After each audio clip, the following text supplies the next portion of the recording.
Si on avait le but, on avait un but précis dans la vie, je pense qu'on devait agir différemment. Pourquoi? Parce que lorsqu'on sait que Dieu nous a donné un but général à chaque personne ici présente, notre comportement change parce que nous allons agir différemment, parce qu'on ne va pas permettre qu'une chose vienne éliminer le but que Dieu a fixé pour nous. Si les gens vivaient comme si Jésus-Christ venait cette année, ils devaient agir différemment. Je me rappelle, je lisais l'histoire des pionniers. Ce qui s'est passé en octobre 1844, où les gens pensaient que Jésus-Christ devait venir. Tous, dans chaque jour, ils se rassuraient qu'il n'y a aucun péché qui les sépare de Dieu.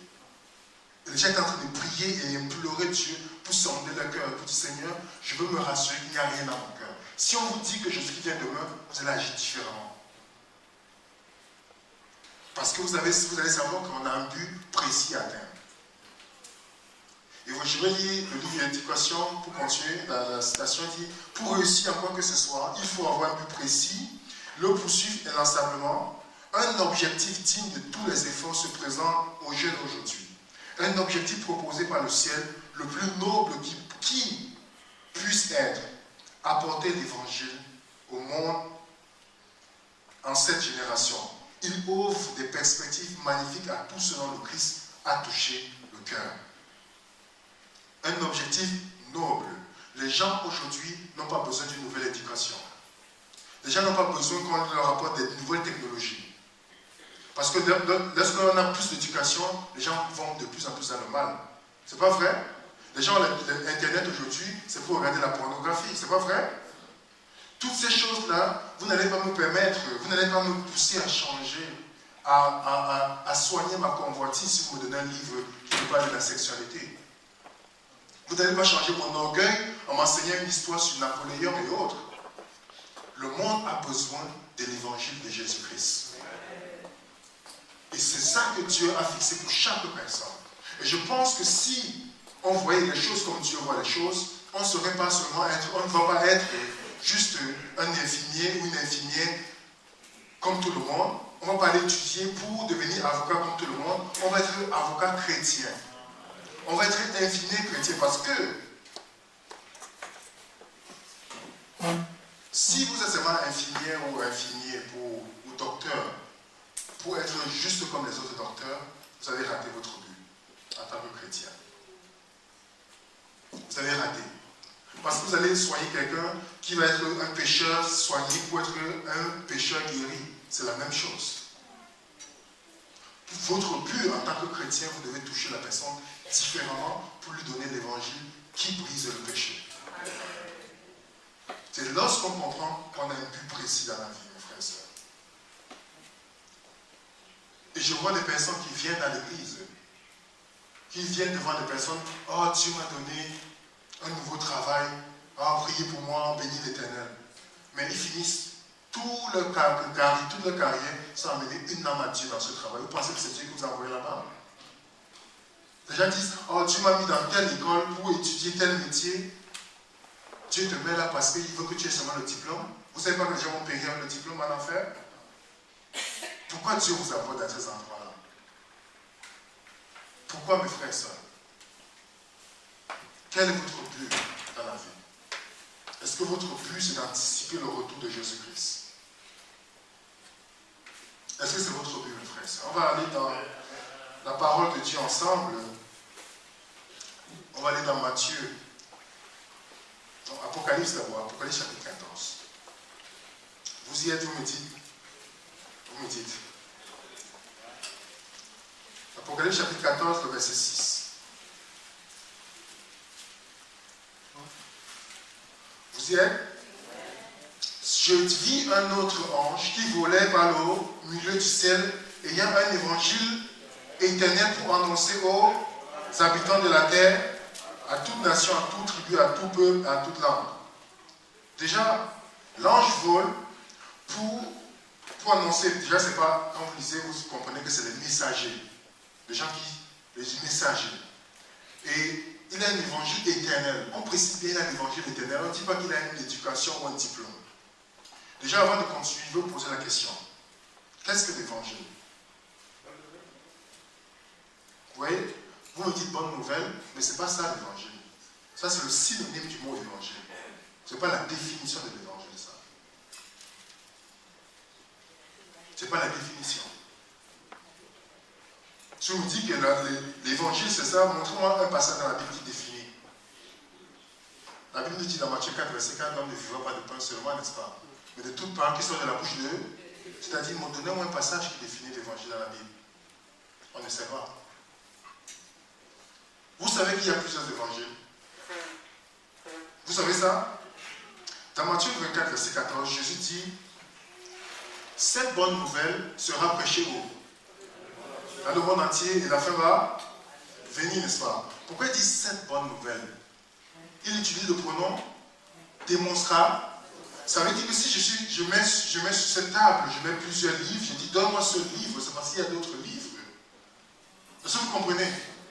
C'est parce qu'il y a d'autres évangiles que les gens vont prêcher qui est différent de ce que l'évangile de Jésus-Christ. Est-ce que vous comprenez? C'est pourquoi dans Galates 1er verset 6, Paul dit, je m'étonne que vous détournez si promptement de l'évangile que vous avez reçu. Non pas qu'il y ait un autre évangile, mais il y a des gens qui veulent renverser l'évangile de Christ. C'est-à-dire, Paul était conscient qu'il y avait d'autres personnes qui enseignaient notre évangile que celui de Jésus-Christ. Est-ce que vous comprenez? C'est pourquoi la définition de l'évangile se trouve dans Romains 1er verset 16. Car je n'ai point honte de l'évangile, car c'est une puissance du salut pour quiconque croit, n'est-ce pas? Est-ce que vous comprenez maintenant? Donc l'ange dit ici que nous devons prêcher un évangile. Un évangile à tous les peuples, pas seulement pour les Noirs, pas seulement pour les Blancs, pas seulement pour les Asiatiques, pour tous les peuples, parce que la mission de Dieu est toujours globale. Est-ce que vous comprenez, mes frères et sœurs? Si Dieu vous a retiré d'Haïti ou de la Martinique ou de la Guadeloupe pour venir ici en France, ce n'est pas pour convertir les Haïtiens et les Martiniquais, c'est pour convertir les Français. Est-ce que vous comprenez? Parce que si nous venons dans cette optique, on a raté le but de l'évangile. Est-ce que vous comprenez? C'est pourquoi Dieu nous donne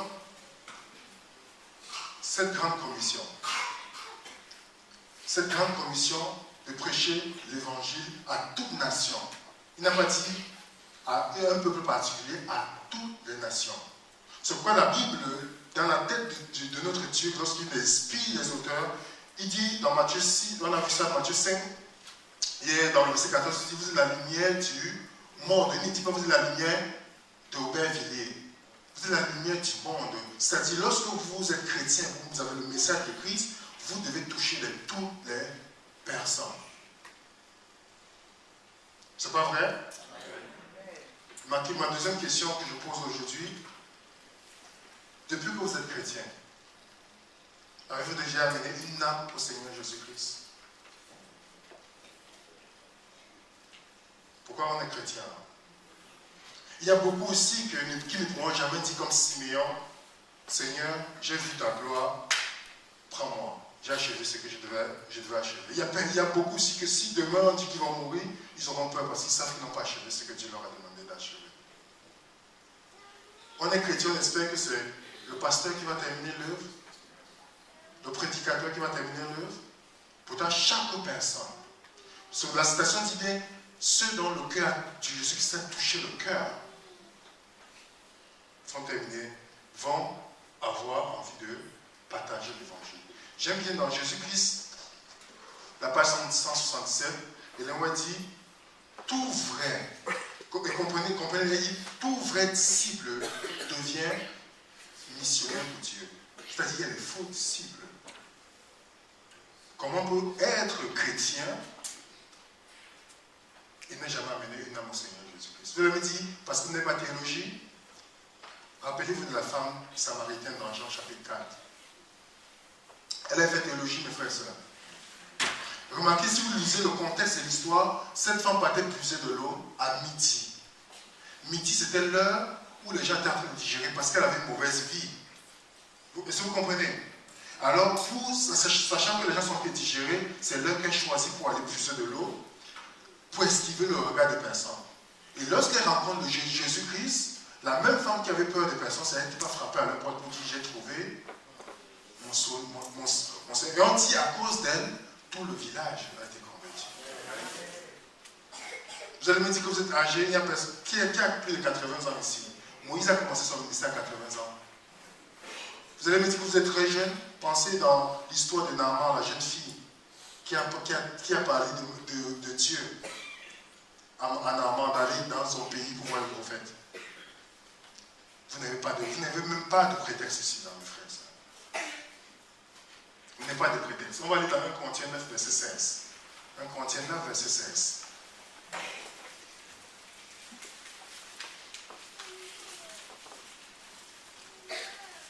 Vous y êtes? Tout le monde est là? 1 Corinthiens 9, verset 16. C'est bon? Le texte nous dit, si j'annonce l'évangile, ce n'est pas pour moi un sujet de gloire, car la nécessité m'en est imposée, malheur à moi si je n'annonce pas l'évangile. Est-ce que vous comprenez ça, mes frères et sœurs? Malheur à moi si je n'annonce pas l'évangile. Parce que il n'y a que deux choses que vous allez apporter au ciel, mes frères et sœurs. Votre caractère transformé comme Jésus-Christ et une personne que vous allez amener à Jésus-Christ. Vos biens, toutes ces choses-là, zéro. Zéro, mes frères et sœurs. C'est pourquoi, si vous n'êtes pas en train d'évangéliser, je pense qu'on doit vous évangéliser. Si vous n'êtes pas en train de chercher à convertir des personnes, c'est vous qu'on doit convertir. Est-ce que vous comprenez, mes frères et sœurs? C'est pourquoi Jésus-Christ, dans Matthieu 9, verset 37, il dit, la moisson est grande, mais il y a peu d'ouvriers. Il dit, priez donc que le maître envoie quoi? Des ouvriers. Pourquoi? Parce que les ouvriers étaient parmi les convertis, pas les non-croyants. Donc il fallait prier pour que ceux qui sont là se convertissent.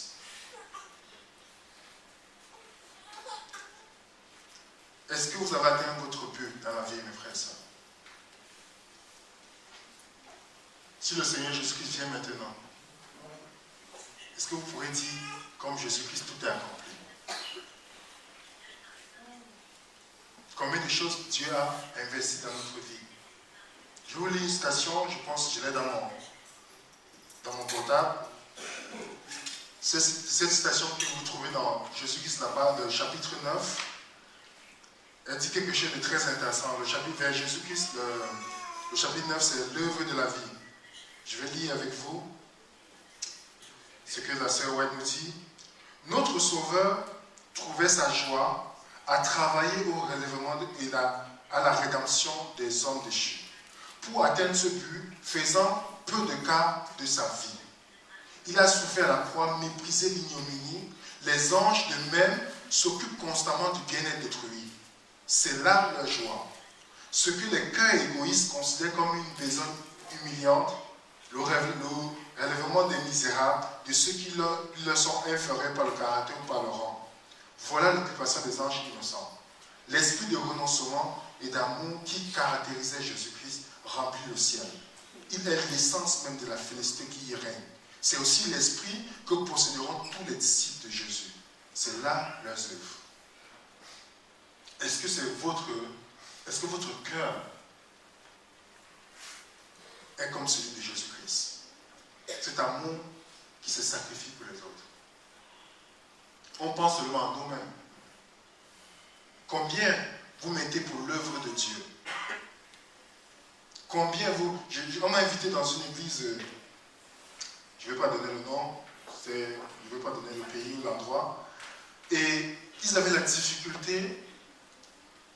Et j'ai toujours remarqué que l'œuvre dans l'église, il y a beaucoup de personnes qui sont là pour faire obstacle à l'œuvre de Dieu. Quand il faut faire le divertissement, il y a tout. Et lorsqu'on dit évangélisation ou la parole de Dieu, rien du tout. Ce qui fait que la personne qui était dans le comité a décidé de payer le billet d'avion avec son propre argent. Parce que les gens disaient non, on n'a pas besoin de ça maintenant, mais l'église fait quoi? Pourquoi est-ce que l'église existe? Ce n'est pas pour l'évangélisation. L'église n'est pas un club social où on vient pour perdre le temps ici, mes frères et sœurs. Si c'est ça que vous pensez dans votre esprit, vous avez perdu. Et lorsqu'on vient, tous les parents de l'église, la plupart ont envoyé leurs enfants dans les grandes écoles de musique, des choses, tout et tout, parce qu'ils veulent que les enfants aient des diplômes reconnus dans le monde. Et quand j'arrive dans l'église, beaucoup viennent me voir, oh, mon enfant est sorti de l'église, prie pour moi, tout et tout. Et je dis, ah bon? Qu'est-ce que vous avez fait pour cet enfant pour qu'il reste à l'église? En Jésus-Christ. Parce que Jésus-Christ, vous allez faire garder l'enfant dans l'église, ça ne veut pas dire qu'il est converti. Est-ce que vous avez dépensé de l'argent pour qu'il soit converti à Jésus-Christ? Qu'est-ce que vous avez mis pour qu'il soit converti? Et vous vous demandez, et l'église, ils veulent qu'on prêche dans l'évangile gratuit quand ils payent les grandes écoles à leurs enfants. Lorsqu'on dit à l'église qu'il y a des besoins pour telle chose, ils ne veulent pas donner. Et ça montre clairement où est nos priorités. C'est ça, mes frères et sœurs. On met l'accent sur l'éducation et non sur la spiritualité. Quand l'enfant sort, on commence à pleurer. « Ah, je n'ai pour moi mon enfant. » Non, non, non, non. On pouvait anticiper ça, mes frères et sœurs. Quel est notre but dans la vie? Notre Seigneur nous montre, même Ellen White continue, dit, ceux qui n'ont pas cette incertitude mettront tout ce qu'il faut pour que l'œuvre de Dieu avance. Tout ce qu'il faut. Et il y a beaucoup d'entre nous qui se posent la question, qu'est-ce que je dois faire dans la vie? Qu'est-ce que je dois faire? Comment je peux? Je vous ai dit, est-ce que tu as pensé à moi? Beaucoup de situations dans lesquelles nous vivons, même difficiles, c'est à cause de notre égoïsme. Parce que si on avait l'amour de sacrifice de Jésus-Christ, je pense qu'on ne serait pas dans la situation. Parce qu'il n'y a rien qui est possible à un enfant de Dieu qui voit que c'est Dieu qui est la priorité et lui il passe en second. Il n'y a rien. Que vous demandez à Dieu, il n'y a rien, mes frères et sœurs, que le Seigneur peut vous refuser quand vous avez cet esprit-là, que c'est Dieu avant tout. Votre attitude va changer, même quand vous venez à l'église, vous serez à l'heure. Vous serez à l'heure. Lorsqu'il y a un programme à l'église, vous ferez tout pour que ça soit un succès. En priant pour le prédicateur, en priant pour l'église. On n'a pas les mêmes objectifs que Jésus-Christ. Je viens dans l'église, les gens sont en train de se plaindre, il n'y a pas ça dans l'église, il n'y a pas ça. Il dit, combien de fois tu as jeûné pour que ça change? Combien de fois tu as prié pour que tu vois ton église meilleure? Mais tu critiques. Vous pensez que Jésus-Christ ne voit pas l'état de son église? Combien de sacrifices nous faisons? Combien de nuits nous passons en implorant Dieu que Seigneur fasse à ce que ton esprit puisse rayonner? Combien, mes frères et sœurs? Et je suis parti dans des églises. Un jour, je suis parti dans une église. J'ai parlé au pasteur, j'ai dit au pasteur, si vous continuez dans cette voie, l'église va fermer. Ils m'ont dit, ah, c'est impossible. J'ai dit, ça fait 25 ans que vous êtes dans un endroit, vous êtes en location.